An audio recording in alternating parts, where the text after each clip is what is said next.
Last year, Baptist Hospital was one of only 10 hospitals nationwide chosen to participate in the Leadership Saves Lives research initiative. Here to talk about the initiative and what this means for Baptist patients in our community is Leslie Estes-Smith, Director of Cardiovascular Clinical Quality and Performance Improvement with the Baptist Heart and Vascular Institute. Welcome, Leslie. Thank you so much for joining us on Coming of Age. Thank you. I'm happy to be here. Well, I'm happy you're here too, and we've got a great topic. But before we get into it, can you tell me a little bit about yourself and what your role is at Baptist Hospital? Sure. My role is the Director of Clinical Quality and Performance Improvement for Baptist Hospital. That's a mouthful. That's a mouthful. Sounds kind of important, though. Well, I like to think so. Yeah. So I work with part of our Heart and Vascular Institute, and so I represent the quality arm, and certainly that's something that has become more and more prevalent and visible in healthcare today, and certainly over the last 10, 15, 20 years or so. So we look at making sure that the care that we're providing is top notch. Not only are we focused on providing superior service for our patients, but we want to focus on making sure that the care that we provide is of a high quality caliber and representative of the best care that's available. Well, and I'm sure for your patients too, that's a pretty big relief to know that you're taking care of things and you're looking at them from kind of a higher up perspective, and it's not just the day-to-day, but you want to make sure you're providing the best quality possible for your patients. So I think that's pretty neat. And kind of segueing into that, you're here to talk about Leadership Saves Lives, which is a research initiative that Baptist Hospital has going on. Tell us more about that. Absolutely. So Leadership Saves Lives is a national research initiative. It's sponsored by a company called the Medicines Company. It's brought to us through Yale University, their Global Health Institute, and we are participants in the Mayo Care Clinic Network, and as a result of that relationship, Yale has reached out to our hospital as one of only 10 hospitals nationwide to participate in this initiative. So we're very excited about being involved in this, an element of this caliber, and really just sort of breaking ground into some new areas. The aim of this initiative is around reducing AMI mortality rates. What that means is AMI stands for acute myocardial infarction, which is the medical term for a heart attack. And of course, when we talk about, those terms go over my head. So I like to slow down and be careful and make sure I'm translating as I go. So we're focused on reducing mortality rates or death rates from heart attack.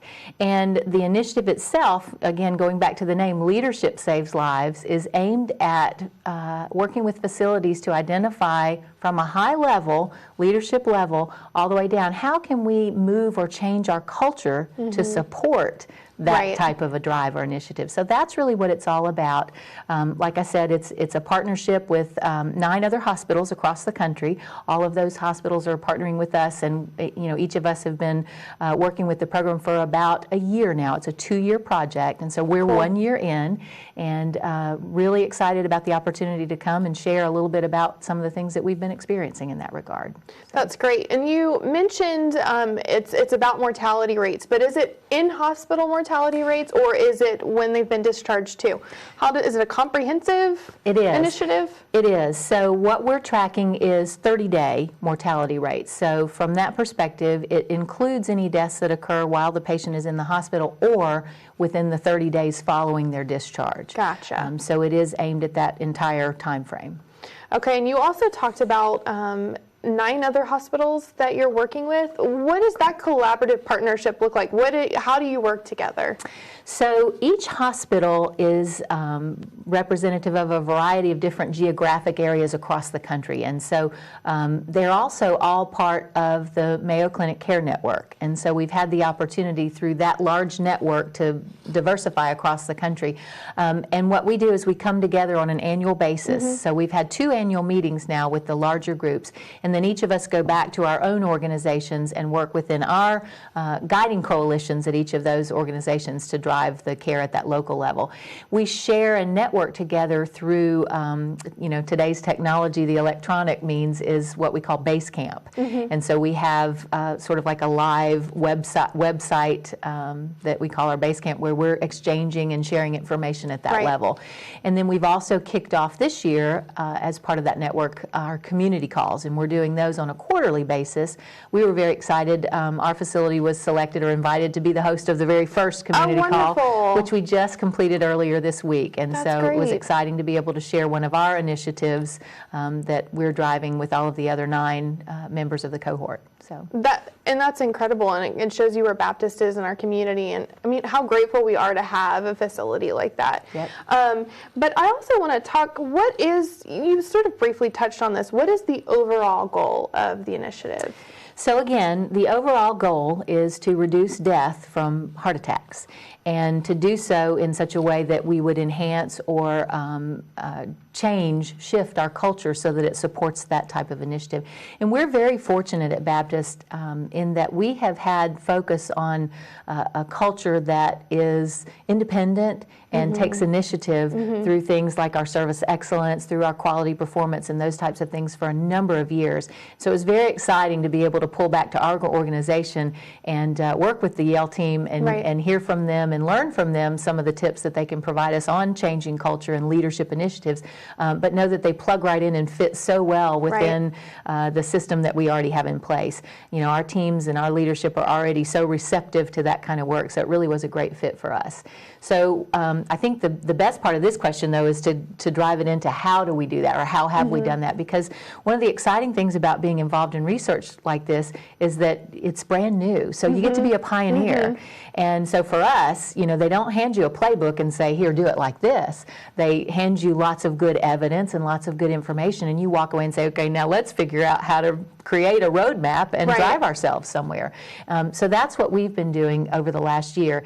And what we did was we pulled together a team called our Guiding Coalition, and this group is a group of folks that are represented from a variety of specials across the facility and even outside of the facility. But from that, we've been taking that team and working on understanding and identifying what are all the important things about mortality in our facility and in our community that we need to know and understand. What are some of the root causes behind what drives that mortality, and then how can we take those and build a plan that will help us to make an impact? And of course, one of the first things you always have to do in research is you have to have a problem statement. And of course, the problem statement's pretty obvious. It's mortality is too high from heart attacks. And so the next step is, what are you going to do about that? And of course, our goal is to reduce mortality. So we set a very specific objective. Our objective was to see our mortality rates reduced by 3% over the course of the next 12 to 15 months. And so we started tracking in October of 2014 with that goal, and we're a good 9-10 months in now, and have a good track record for that first 9-10 months, and we've actually seen a little greater than a 3% reduction. Well, you're kind of skipping ahead into my next question, cheater. But I do want to know, I mean, it is still kind of a new project, but you've got 2 years. Where are you at on your milestones and your measurable goals? Yeah, so great question, and lots of good information to share. And certainly, you know, as we talk about this, there are a lot of different ways that we can achieve that. So to answer your question, one of the biggest milestones, of course, is we've seen some movement in our mortality rates, which we're very excited about. And I'll come back to that and elaborate a little bit more, but along with that, we've also seen a reduction in our readmission rates with our AMI patients. That's great. All the while we've experienced actually an increase in the volume of those patients arriving at our facility. So it's interesting to see how those are working hand in hand to see those improvements. Now, one of the things that's important to understand is, like I said, because we're having to be pioneers with this, how is it that we're making an impact? What are some of the things that we're doing to get us to the point where we can make those kind of an impacts or that kind of change. And so what we did was we reviewed the evidence that Yale provided us. And one of the things they did give us early on was some evidence-based guidelines that were built around 5 different categories. So we have 5 areas of focus that they kind of suggested as a platform to start this research initiative and for us to begin to build our improvement priorities around. And so we did a deep dive with those principles in mind, kind of understood them, dove a little deeper. Like I mentioned, we did that root cause analysis, and we were able to come up with some things. Again, our hope was that we would find the flaming, answer or the smoking gun or whatever it is. Of course, it's never that easy. There were lots of opportunities kind of all over the place, and things that range from, patient understanding and reception of information, all the way through standardization of processes and flow and transitions of care throughout the entire spectrum for an AMI patient. So lots to learn and look at from there, not just really that easy, 1, 2, 3, here's what we got to fix. Right. But we did find that we were able to align with 4 of the 5 main strategies that Yale provided us, and then we developed one of our own important focuses to work around with that as well. So the keys that we're focusing on right now as we strategize and work forward is physician and nurse champions that are helping to guide that structure, and that falls into that leadership domain. And we've paired that with a consistent staffing priority that was also one of the evidence-based priorities. Now, we already have that consistent staffing in place. However, when we dove in and understood that a little bit better, we realized that that can carry beyond just the procedural areas where we're treating the patients. We can carry that throughout the entire spectrum. And so training to augment that in all of the different elements of care can make a difference there. So that's our first area of focus. Our second area of focus is built around collaboration with EMS. And this is a significant priority because EMS is often the first touch point for a heart attack patient. And, that's one of the things that certainly as we launch this message out into the community and start teaching the public the things they need to know about surviving a heart attack, one of those first messages is don't waste time driving yourself. Right. Don't call your doctor first. Pick up the phone and call 911. That's what they're there for.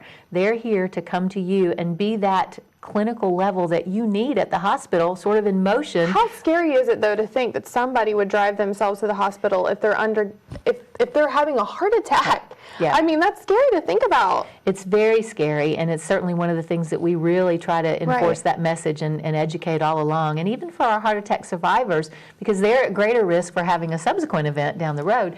We want them to know and understand that the best thing to do if you think you're having a heart attack is call 911. Stay in a stable, calm environment and wait for that help to come to you, and bring the tools that you need right away, and then carefully and safely but definitely expeditiously transport you to the nearest emergency facility.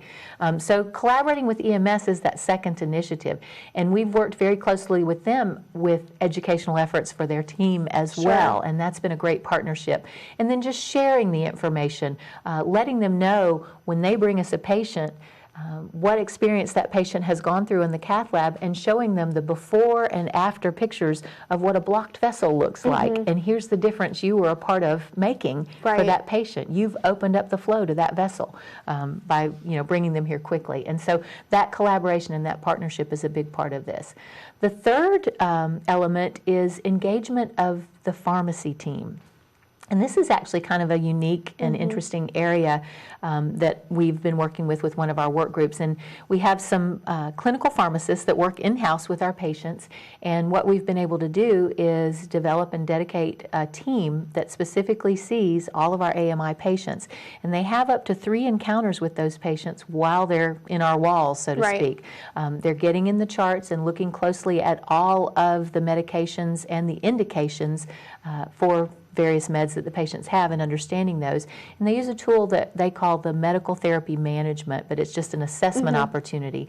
They also engage the patient, they'll counsel them, and then they're involved with them on discharge up to and even including the filling of their prescriptions and delivering them to the bedside before the patients are discharged, so that we know that they're taking those critical medications that they need to be on as soon as they leave the facility, and there's no chance that they're going to miss doses because of not having a way to get to the pharmacy or not having the funds, for example, to get to the pharmacy. We work behind the scenes with our pharmacy team and others who are a part of that picture, social services, et cetera, to tap all the resources we need to make sure they leave here equipped with the right medications to manage them through not only that next 30 days, but the rest of their life in terms of their follow-up. What is so impressive to me about what you're saying, though, is that you're talking about being with the patient before even admission, and then after discharge, you're going with them through the process. And I think that's what's so neat about it. You're talking about not just a handful of people, but tons of people that have an opportunity to touch this patient, and they're involved in this. And I think that's what's going to make a difference in your research initiative. And there's so much incredible information. I want to make sure, because we're going to wrap up in a couple minutes, but I want to make sure that, because you're not even finished with some of the thoughts, I know, if someone wanted more information about this, where could they reach you or get more information? Sure. So we always encourage them to visit our website, and certainly, go to ebaptisthealthcare.org, and we can look for more information on our Heart and Vascular Institute page. So join us there. You can also call our main number, our hospital number. I think we're going to have that posted on the screen, but just in case, 434-4011, and they can certainly connect with me, and I am happy to provide or steer or pull more information together from that perspective. So yeah, that's where we would send them. You made the comment about how we're covering before, during, after, and all of those things, and the word that we use in the industry to cover that is transitional care, and that actually is a perfect segue. I couldn't have planned it better myself into that fourth priority that we've got a work team focusing on, and that is our discharge continuum is what we're calling it, but it's all part of that transitional care piece. Right. And making sure and understanding that the patient is getting all of the resources they need in follow-up. For example, every MI patient needs to be seen by their cardiologist within 7 days of discharge. And so we're advancing them to the point where they come out and we know that they have those appointments made after discharge. They see them in our follow-up MI clinic. Yeah. Every AMI patient, by guidelines, are supposed to be going to cardiopulmonary rehab. And so we automate that referral source and make sure that they get that connection made, and we'll be able to reach out to them and connect them with that resource as well. So looking this is great information. I hate to have to even stop you because it's so much good information, but you gave the information for somebody to contact you if they have more questions. But thank you so much for joining us. We really appreciate it. Wonderful. Thank you so much for having me.